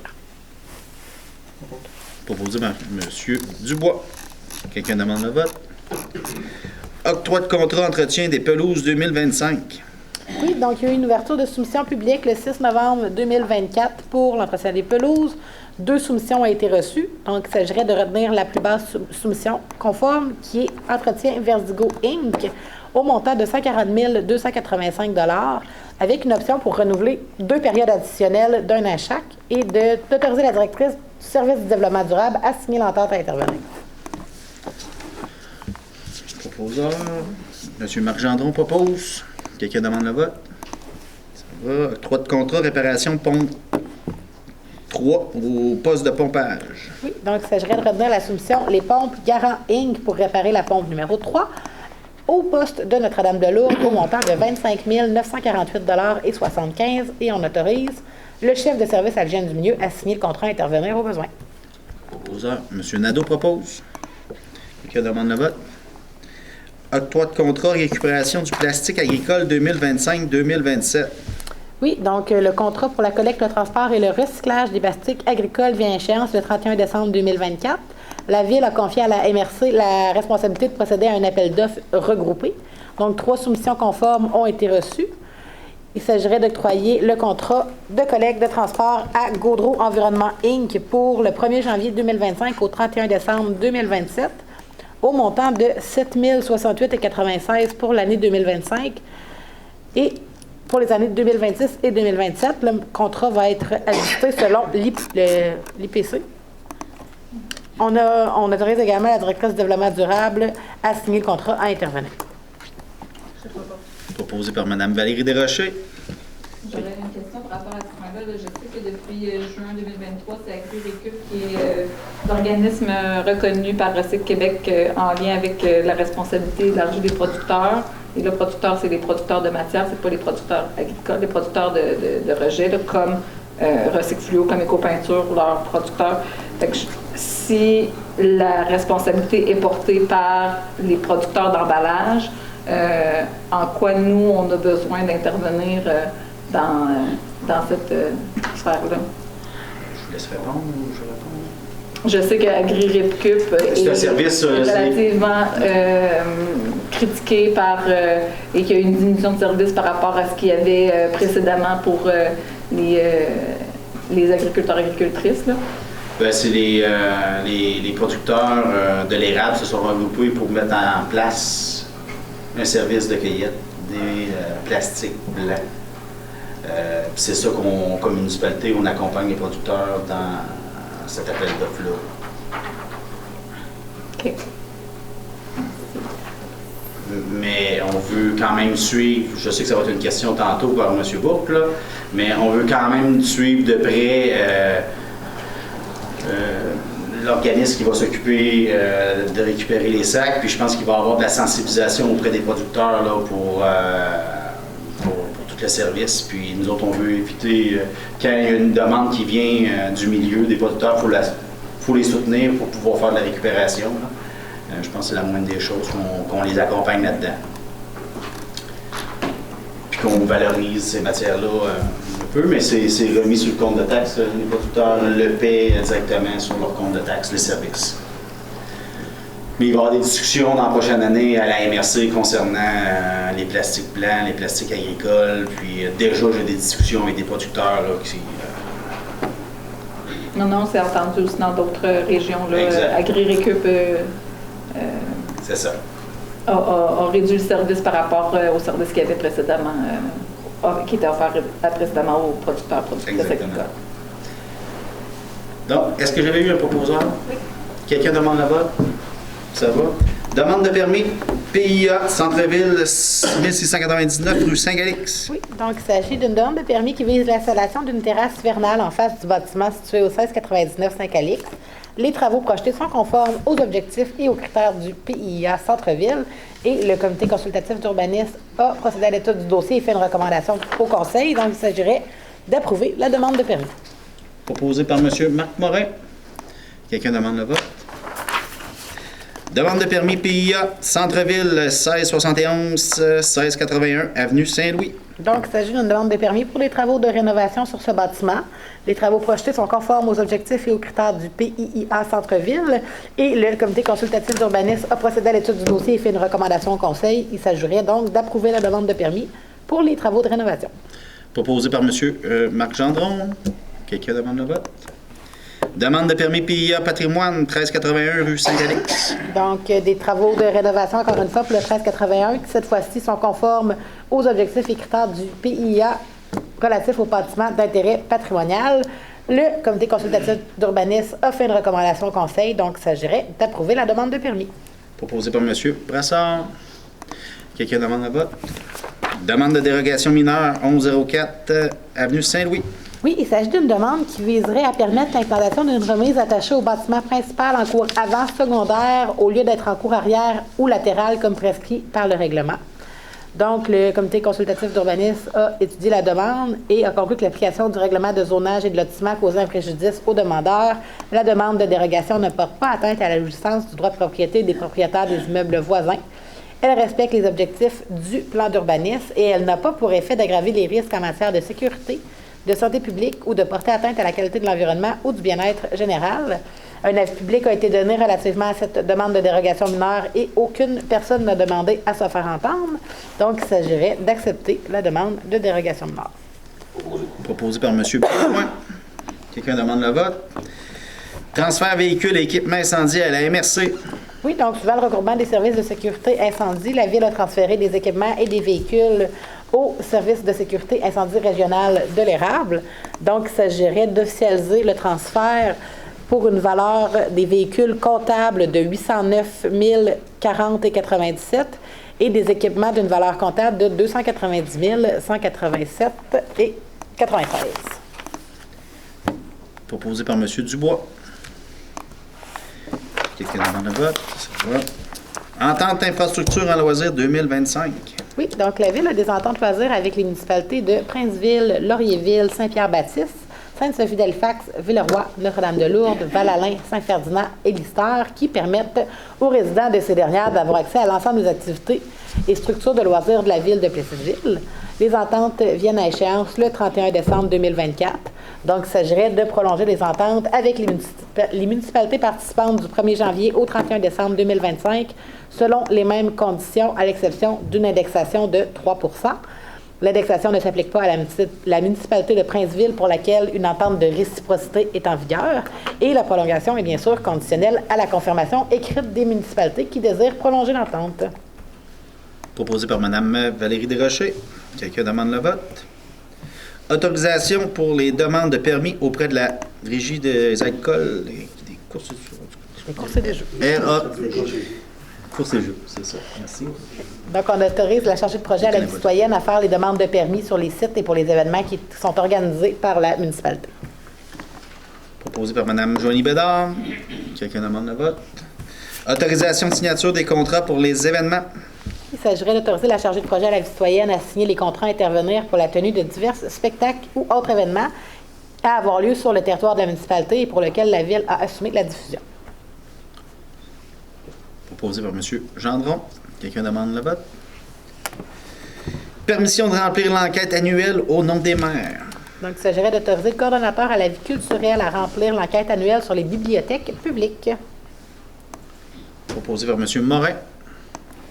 Quelqu'un demande le vote? Subvention au tournoi provincial M11 Desjardins, édition 2024. Oui, il s'agit de verser une subvention de 4 972,14 au comité organisateur du tournoi provincial M11 Atome, qui représente les profits générés au bord de la passerelle lors de la 38e édition du tournoi, qui a eu lieu du 27 novembre au 8 décembre 2024. Proposé par M. Baudouin. Quelqu'un demande le vote? Annulation de la facture numéro 4FD 000314. Oui, donc il s'agit d'une facture de 40 $ en capital du 8 août 2024 qui représentait la location de 6 tables bistrot pour laquelle aucun contrat avait été signé préalablement. Proposé par M. Gendron. Quelqu'un demande le vote? Nomination des membres du comité de toponymie. Oui, donc en vertu de la politique municipale numéro 16, un comité chargé de l'application du comité de toponymie doit être nommé. Le mandat des membres est venu à échéance sans être renouvelé. Donc, il s'agirait de nommer Mesdames Nicole Rodrigue, Monique Sanson et Suzanne Vigneault, ainsi que Messieurs Jean-Pierre Barry, Jacques Boisvert, Normand Bourque, Patrick Breton, Éric Véraquin et Michel Vallée, à titre de membres du comité de toponymie pour un mandat de 2 ans commençant le 16 décembre 2024 jusqu'au 16 décembre 2026. Et on nomme également Messieurs Marc Morin et Rémi Brasseur à titre de conseillers municipaux. Proposeur, Mme Joanie Bédard. Ça, c'est des réunions de minimum 8 heures, d'après moi. J'ai vu les membres, là. Quelqu'un demande le vote sur ce point-là? Contrat de service logiciel d'inscription, Amelia. Il s'agit d'autoriser la coordonnatrice à la vie citoyenne et sportive à signer le contrat cadre de service d'utilisation du logiciel d'inscription en ligne Amelia pour la période du 1er janvier 2025 au 30 décembre 2028. Proposé par M. Morin. Quelqu'un demande le vote? Partenariat 2025 avec le Mont-à-Pic et la Loutre. Oui, donc dans un premier temps, il s'agirait d'accepter l'offre de partenariat du Mont-à-Pic afin d'offrir aux résidents de la municipalité un rabais de 50 % sur un billet journalier pour les journées du samedi 8 février et du dimanche 23 février. Et également de permettre aux résidents de bénéficier d'une gratuité sur un billet journalier pendant la saison 2024-2025 au club de ski de fond La Loutre. M. Marc Gendron propose. Quelqu'un demande le vote? Embauche d'une adjointe à la direction générale et au cabinet du maire et directrice TI et nomination cadre conseil. Donc, il s'agirait d'embaucher Mme Kim Plourde à compter de la semaine du 6 janvier 2025 au poste d'adjointe de direction générale, cabinet du maire et directrice TI, selon les conditions prévues à la politique des conditions de travail du personnel cadre, et de nommer Mme Dany Godbout au poste de cadre conseil selon les conditions de la même politique, à compter du 6 janvier 2024 jusqu'au départ prévu le 26 juin 2026. Proposé par M. Morin. Quelqu'un demande le vote? Droit de premier refus à gestion MEW Inc. Lot 6 533 577 et 6 533 574 du cadastre du Québec. Oui, donc la Ville s'était engagée à acquérir de gestion MEW un terrain d'une superficie de 221 mètres carrés pour réaliser des travaux pour l'aménagement d'une entrée au bénéfice de l'entrée Trépafil pour diriger la circulation de véhicules lourds dans le parc industriel en 2022. La Ville projette maintenant de faire une rue publique sur ces lots. Donc, Gestion MEW désire conserver un droit de premier refus sur le lot à être acquis par la Ville et le lot voisin qui appartient déjà à cette dernière. Donc, il s'agirait de consentir le droit de premier refus à Gestion MEW, que celui-ci soit renouvelable annuellement au coût de 125 $ et de transmettre un avis écrit à Gestion MEW en cas d'offre d'achat sur un ou l'autre de ces lots. On autorise également le maire et la greffière à signer l'acte de vente notarié à intervenir. Proposé par Mme Valérie Desrochers. Quelqu'un demande le vote? Destruction de documents. Oui, donc la municipalité possède un calendrier de conservation établi en vertu de la loi sur les archives. Pour maintenir une saine gestion documentaire, l'application du calendrier entraîne la destruction des dossiers dont le délai de conservation est arrivé à échéance. La greffière ne peut se dessaisir de la possession d'aucune des choses sans la permission du Conseil. Donc, il s'agirait d'approuver la liste des dossiers à être détruits préparée par Marie-Pierre Guérard, technicienne en gestion documentaire, en date du 21 novembre 2024 et d'autoriser la greffière à signer la dite liste des dossiers. Proposé par M. Baudouin. Quelqu'un demande le vote? Révision périodique pour exemption de taxes foncières Solutions Ménage de l'Érable, Inc. Oui, donc il s'agit d'une exemption de taxe foncière qui avait été accordée le 29 avril 2015 par la Commission municipale du Québec. Dans le cadre de la révision périodique, l'avis de la municipalité est demandé. Donc, il s'agirait d'informer la Commission municipale que le Conseil reconnaît l'utilisation et ne demande pas à ce qu'elle tienne une audience. Proposé par Mme Valérie Desrochers. Quelqu'un demande le vote?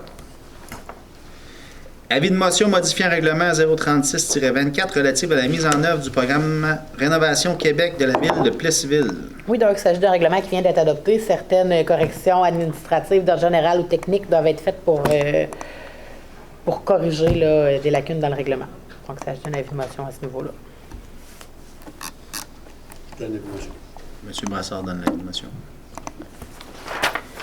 Avis de motion règlement de taxation 2025. Oui, donc il s'agit du règlement qui vise à décréter les taux des taxes et de compensation à imposer aux citoyens afin d'avoir les sommes nécessaires au paiement des dépenses d'administration et pour faire face aux obligations de la municipalité. Je vais donner l'avis de motion. Mme Desrochers donne l'avis de motion.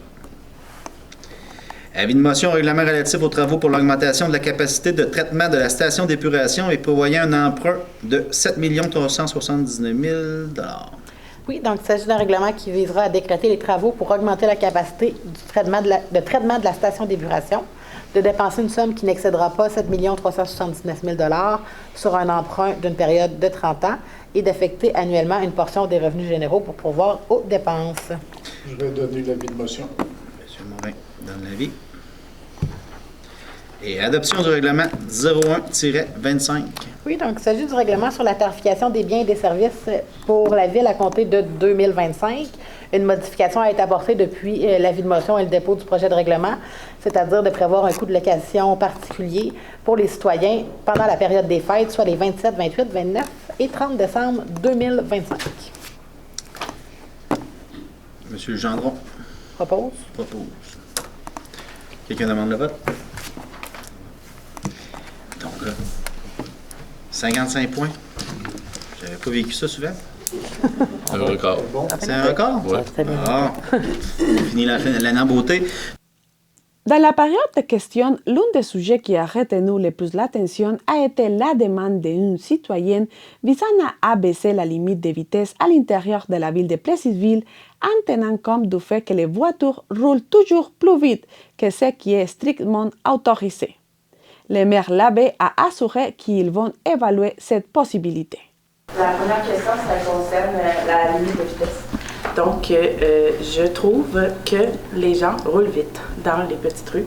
Donc, je me demandais s'il était possible éventuellement de réduire la limite de vitesse dans les rues résidentielles Je parle du secteur ville, dans le fond, pas des rangs et des routes qui se rendent en campagne, évidemment, et de peut-être concentrer la circulation dans les grandes artères qui pourraient être identifiées, par exemple la rue Vallée pour descendre en ville. Celle-là, par exemple, pourrait rester à 50 km/h pour favoriser une circulation efficace. Mais toutes les autres petites rues, d'abaisser la vitesse pour que les gens, parce que les gens conduisent toujours plus vite que la limite, pour s'assurer une circulation sécuritaire. Donc ça, c'était ma première question. C'est une très bonne question. Je pense qu'on est tous sensibilisés. Autant en milieu rural, là, moi dans mon rang, puis dans les autres, ça roule très vite. On est plusieurs à le mentionner. Oui, on va avoir une réflexion à faire dans la prochaine année sur ça. On a d'autres idées là, qu'on va amener dès le mois de janvier. On va amener peut-être faire part de solutions. Mais oui, je ne sais pas s'il y en a qui veulent le mentionner. Là, mais... Ouais, moi, ça fait partie de mes discussions à chaque rencontre qu'on a. Les stops pas faits, les stops américains à plein, même dans les zones scolaires. Je sais qu'il y a eu une rencontre aussi avec le comité de sécurité de la MRC. Ça, c'est avec les policiers. Fait que c'est quelque chose qui nous préoccupe grandement. Puis même les conducteurs d'autobus, là, Denis, celui qui, une de mes filles, il n'en revient pas là, présentement, vraiment que c'est dangereux à plusieurs niveaux. Fait que je pense qu'on peut conscientiser, puis on peut le rappeler, puis c'est pas on peut le ramener à tous les conseils, à toutes les séances, là, pas de problème. Par exemple, moi, venant de la grande ville de Montréal, dans les arrondissements, ils ont abaissé beaucoup la limite, dans beaucoup d'arrondissements, la limite à 30 km/h, sauf les grandes artères. Donc, ils identifient les grandes artères d'abord, et puis toute la sensibilisation à faire après. Ma deuxième question, c'est aussi par rapport à la signalisation. On est des nouveaux parents et on marche beaucoup en poussette, puis on s'est rendu compte qu'il y a 2 intersections qu'il n'y a pas sur les 4 coins, ou du moins des 2 coins, là, dans le sud-est-ouest, qui n'a pas de priorité piéton. Donc, ça nous empêche de traverser sécuritairement. Je parle de l'intersection 116 et Saint-Louis, puis 116 Saint-Édouard. On peut seulement, une priorité piéton seulement nord-sud, pas est-ouest. Donc, ça fait que quand on va se chercher une petite crème glacée ou quand on va marcher au carrefour, on doit traverser un peu de façon ninja entre le virage protégé puis la lumière verte. Donc, c'est ça. Voilà. Merci. Merci. Peut-être revenir sur votre première question. Pas plus tard que jeudi passé, on a rencontré le directeur de police qui est venu ici pour y faire part de ce que vous venez de dire, là, les stops et les excès de vitesse. On lui a demandé d'être plus présent dans notre municipalité. C'est des observations qu'on a souvent. Même moi, je trouve que ça roule vite. Le ministère des Transports va mettre, je pense, c'est 211 remorques radar avec des photos radar. 211, c'est beaucoup, mais ils vont mettre ça bientôt sur les routes. Ils mettent ça sûrement juste sur les routes numérotées, mais nous, on va possiblement faire une résolution bientôt pour être capable d'en avoir dans les villes afin de conscientiser comme il faut les gens à respecter la vitesse. Là, ça sera notre choix. Si lors d'un premier avertissement, ça sera un avertissement, mais le deuxième, qu'on est rendu là, c'est plate. On essaie de dire aux gens d'être respectueux, mais c'est comme ça. Oui, je comprends. L'intention est toujours bonne. Il y a un atelier d'intérêt présentement pour des radars pédagogiques qui est en place par la TIRSHB du Centre du Québec aussi. Ils fournissent les radars pédagogiques moyennant que la municipalité s'engage à les installer. On en a combien, nous autres, présentement, des radars? On en avait 2 en part. On en a 2 plus un autre qui est juste une stèle au niveau de la vitesse qui n'enregistre pas les données.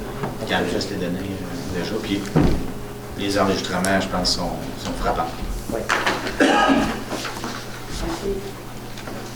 Merci d'être venu poser votre question. Très apprécié. D'autres questions? Sûrement. Chicanez-vous pas, là. C'est un après l'autre. Ou en même temps. On peut faire tout ça en même temps. D'habitude, normalement, il passe avant moi, mais là, on va pas. Concernant le calendrier qu'on vient de recevoir, là, Très beau calendrier, beaucoup d'informations. Une petite affaire qui m'agace, c'est que je trouve que c'est pas assez diversifié, les photos. C'est beaucoup axé sur le sport et les loisirs. J'aimerais qu'on tienne compte,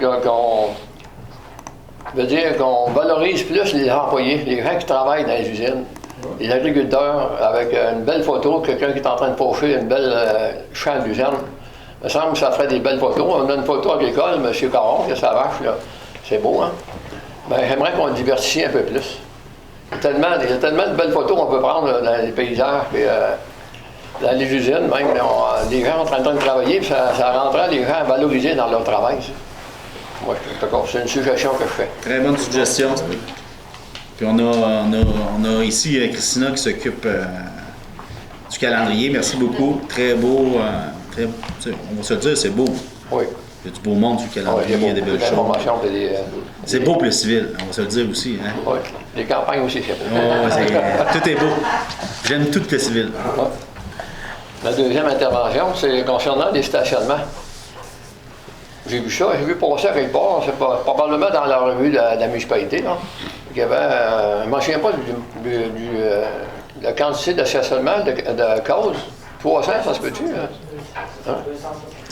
Ben, je pense qu'on a oublié de soustraire les employés qui sont dans ces stationnements-là, qui enlèvent des places aux clients, aux magasineux, tout ça. Là. Si on enlève les places qui sont occupées par des employés, à la Caisse populaire, peu importe où, là, du hôtel de ville, puis partout il y a des employés qui ne viennent pas travailler à pied ni en vélo. Là. Fait que là, il faudra...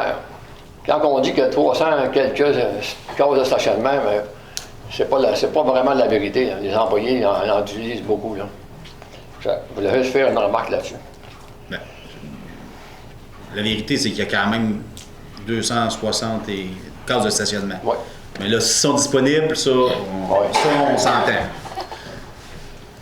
Ouais, mais on comprend très bien, puis je pense qu'on a été sensibilisés, là, puis on va devoir avoir une réflexion, puis remettre en branle certains dossiers qui avaient été mis de tasser dans le passé. Là. Moi, je me rappelle en 2005, quand j'étais ici, on en parlait du centre-ville, le stationnement, puis on va continuer à en parler, puis c'est bon signe. S'il manque de cases, moi, je pense que c'est bon pour nos commerçants, c'est bon pour le centre-ville. Il faut juste équilibrer ça, faire attention à ce qu'on fait aussi. Ouais. Il y a d'autres moyens. Oui. Ben, justement, ça, peut-être qu'il y a des gens qui devraient covoiturer et ils ne le font pas. Là. Ça enlèverait des autos dans les causes, il y a une personne par auto. Là. Donc, ça serait quand même une éducation à faire. Là. Ensuite, la route Brassard. Il a parlé avec Rémi, à un moment donné, au téléphone. Informé, pas formé, là, on ne sait plus. Là. Il circule encore des autos et des camions. Oui, on a su ça tantôt. Rémi nous a conté ça. Là. Non, c'est déjà, déjà réglé. Là. Ouais, il va falloir fermer ça pour le vrai. Là. Non, habituellement, là, ils s'organisent dans le coin pas mal. Là. Si ça fait pas... Non, l'équipe est... OK. Rémi a fait sa job. C'est bon.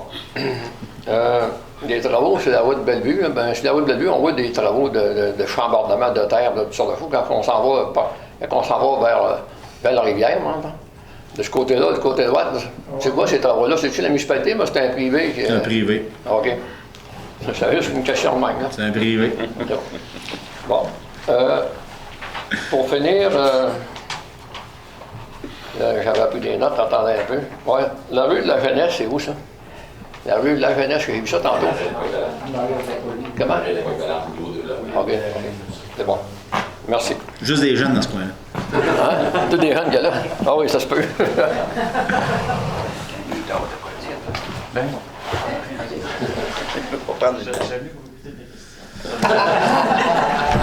Là, Normand, on a un défi de gestion de gardienne à soir. Je fais juste te le dire, s'il vous plaît. J'ai fait ça rapide parce qu'on a vraiment un enjeu, mais on va prendre le temps. Là, mais... Oh, oui, on va débouler. S'il vous plaît. La rue Saint-Calix, dans l'intersection avec le ministère des Transports, ouais. En gros, c'est-tu un projet qui avance pour cette année ou bien non? Ça va avancer, ça va avancer. C'est des négociations. Okay. Nous autres, on est ouverts à toutes les propositions, on est ouverts à toutes les solutions. mais pas sur notre bras. Non, mais c'est pas. Y a-tu de l'emprise sur du terrain privé? Y a-tu de cette sorte d'affaires-là? De l'emprise sur du ben non, terrain? si on ferme la rue Saint-Calix, là, ça veut dire que de venir d'en bas ou d'aller en bas. Ben, ça, on est tous là-dessus, là, présentement. Là, on est avancé avec le MTQ. On est ensemble dans une étude là, de contournement. Mais je pense qu'il y a des bonnes chances à aller l'année prochaine. L'année prochaine, c'est bon, ça. Le nettoyage de Rivière-Bourbon, ça comprend-tu Rivière-Bourbon, ça, comment de kilomètres à nettoyer? Ben non, c'est juste... Je vais demander... Au carrefour. C'est juste le carrefour? OK. Ah, c'est beau. Ben, je sais que ça se fait sur l'ensemble de Gros-Bec. Inverness le fait. Il y a des journées collecte, puis ils pèsent. Je pense que c'est cette journée-là qu'ils pèsent les matières résiduelles qui traînent. Fait qu'on fait un effort de ramasser nos choses. Okay. La 29, gazier énergie, là, ça veut dire, on met du gaz ailleurs, ça? Ça, c'est. Ben, je vais laisser Justine. C'est simplement que notre équipe d'urbanisme puisse avoir accès à leurs données cartographiques pour que ça soit plus aisé pour nous de travailler sur nos cartes. C'est beau. Plastique, les fameux plastiques, là. Yes. Je regardais Stéphane Guy là, avec ses capsules là, pour les tubes d'acéricone. Ouais. Il a de l'air à dire qu'il y a une compagnie qui ramasserait tous les plastiques agricoles. Je ne sais pas s'il l'a inventé, mais j'ai cru comprendre ça. Parce que là, si on s'enligne d'un plastique blanc, là, ça ne marche pas. Là. C'est impensable. En tout cas. Non, mais vous autres, à votre niveau, vous devez continuer à faire des représentations. Les producteurs, surtout les producteurs laitiers. Parce que comme c'est là, le noir, le blanc va tout dans le conteneur. Exact. Puis ils veulent resserrer la qualité du plastique blanc récupéré. Donc ça a mis encore plus de pression sur... Fait que nous autres, ce qu'on veut, c'est de l'enlever de l'enfouissement, puis ça nous coûte de l'argent collectivement à enfouir. Fait que l'objectif, c'est de vous accompagner pour qu'on puisse le récupérer le plus possible. Mais si la tâche est comme n'importe qui, là, quand c'est rendu trop compliqué, ça décourage le monde de faire la bonne action. Je pense qu'il faut regarder un... Les bassins d'épuration, c'est-tu pour agrandir les bassins ou non? C'est pour la 53, là? 5 millions, quelque chose. À la vie de motion, c'est augmenter la capacité, c'est d'ajouter un équipement supplémentaire. Ah, il agrandit pas les bassins? Mais pas les bassins, non. Ah, OK. Une autre technologie. On va dire, c'est l'occupation du territoire, là, avec les projets énergétiques, éoliens ou solaires ou tout autre. Il ne faudrait pas que ça vienne handicaper l'occupation du territoire. Je vais donner un exemple. Là. À Vito, là, dans ce coin-là, de Warwick, il y a un producteur qui était ciblé pour avoir une éolienne chez eux. Il a dit à la compagnie, parce qu'il avait ciblé qu'il voulait en mettre une. Le producteur, il a dit, s'il y en a une, elle va aller à telle place. C'est mon chemin de ferme qui va servir pour aller à l'éolienne, vous ne ferez pas un autre chemin, etc., etc. Fait qu'ils ont démissionné. Fait que si les gens sont respectueux du territoire, pour les mettre à la bonne place, pour ne pas empiéter sur les terres agricoles, probablement que ça sera plus accepté. Mais quand tu t'imposes à ces compagnies-là, bien, ils vont d'abord. C'est un peu ça qui est désolant. Et puis, quand on regarde au niveau gouvernemental, au niveau des sergents et des compagnies qui empruntent des milliards de nos gouvernements, puis nous autres, au milieu, dans notre monde agricole, on a des miettes, ils n'ont pas de compte à rendre à l'État. C'est assez insultant quand on voit ça à la télévision. Je vais te dire que c'est vraiment, vraiment désolant.